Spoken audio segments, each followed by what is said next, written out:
मध्य प्रदेश में जब से कॉलेजों का नया सेशन शुरू हुआ है, अतिथि एक बार फिर चर्चा में आने लगे हैं।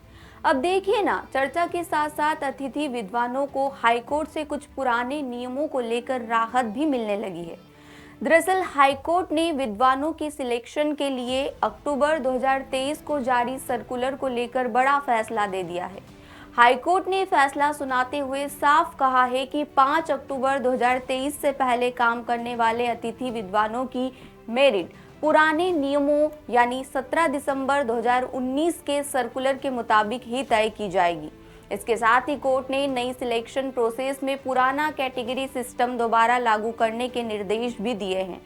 चलिए ये मामला क्या था, इसे एक बार देख लेते हैं। दरअसल साल 2019 के सर्कुलर में अतिथि विद्वानों की योग्यता के आधार पर उन्हें 4 कैटेगरी में बांटा गया था।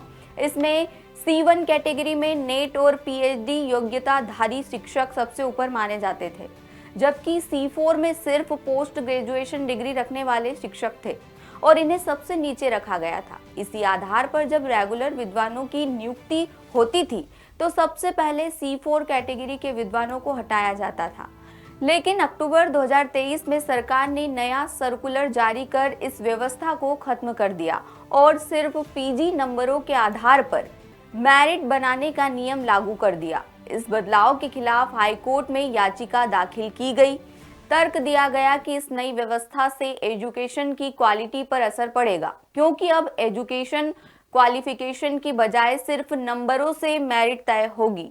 कोर्ट ने इस मामले को गंभीर मानते हुए दोनों पक्षों की दलीलें सुनी और साफ आदेश दिया कि जब तक नया सर्कुलर संशोधित नहीं होता तब तक 2019 वाली पुरानी कैटेगरी प्रणाली लागू रहेगी। साथ ही कोर्ट ने यह भी निर्देश दिया कि 2023 सर्कुलर में भी फॉल आउट यानी हटाए जाने की प्रोसेस पुरानी कैटेगरी के हिसाब से ही तय की जाए। कोर्ट ने यह भी कहा कि यह आदेश सिर्फ उन अतिथि विद्वानों पर लागू होगा जो 5 अक्टूबर 2023 से पहले नियुक्त हो चुके थे या कार्यरत थे। नए उम्मीदवारों के लिए सरकार चाहे तो अलग से प्रक्रिया बना सकती है। ऐसे में ये फैसला उन शिक्षकों के लिए बड़ी राहत लेकर आया है जो नेट और PhD जैसी हाई क्वालिफिकेशन के बावजूद नई व्यवस्था में बाहर किए जा सकते थे। आगे इस मामले में जो भी जानकारी सामने आएगी हम आप तक लाएंगे। मेरा नाम है मंजू, आप देखते रहिए द सूत्र। लेटेस्ट, इन्वेस्टिगेटिव और इन डेप्थ खबरें देखने के लिए ज्वाइन कीजिए द सूत्र का व्हाट्सएप चैनल, सब्सक्राइब कीजिए यूट्यूब चैनल, लाइक कीजिए फेसबुक पेज और पढ़ते रहिए वेबसाइट www.daसूत्र.com।